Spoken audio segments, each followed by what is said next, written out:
Venir en aide à la jeunesse, répondre à ses inquiétudes, encourager ses projets, apaiser ses souffrances.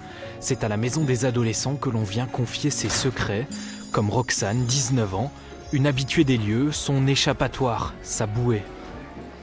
Bonjour. Ici, elle peut rencontrer Claudine, tout lui dire, comme une confidente. Alors, comment allez-vous ?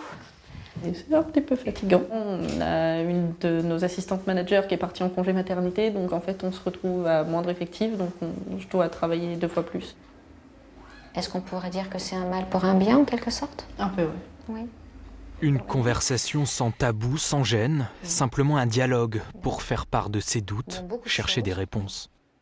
Elle me fait me demander si ce que je pense est bon, si ce que je donne de moi est vraiment ce qu'il faudrait, et ça me permet d'avoir une meilleure attente de ce que je dois faire et de comment je peux avancer.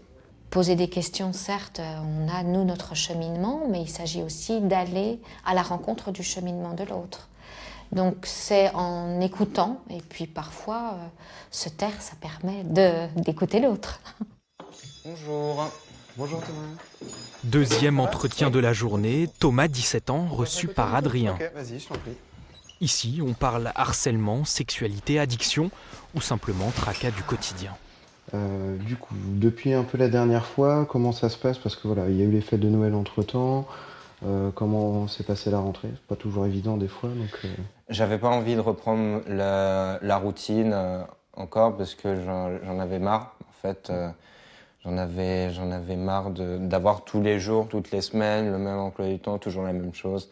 On a passé 4 épreuves à la suite sur une semaine. Le premier jour, c'était philo, j'ai déjà eu les résultats. J'ai tout raté, j'ai eu 8. Il faut pas le prendre comme un échec, en tous les cas. Bon, ça met un coup, c'est clair, ok, c'est embêtant. Et après, bon, faut voir justement où est-ce que ça a un peu péché, essayer de comprendre, et hop, comme ça, dès que tu te remets à avancer, tu repars, et puis ça y va. Thomas vient quand il veut, lorsqu'il ressent le besoin de s'épancher. En fait, il y a mon espace personnel, les choses qui arrivent, et dans cet espace personnel, il y a encore quelque chose d'encore plus personnel qui rentre pas avec mes parents ou avec mes amis. Donc en parler avec quelqu'un qui en soi ne me connaît pas, ça m'aide pas mal. C'est justement la mission de la Maison des Ados, les recevoir gratuitement, les écouter, les aider de 11 à 25 ans, à cet âge où il est parfois si difficile de déballer tout ce que l'on a sur le cœur.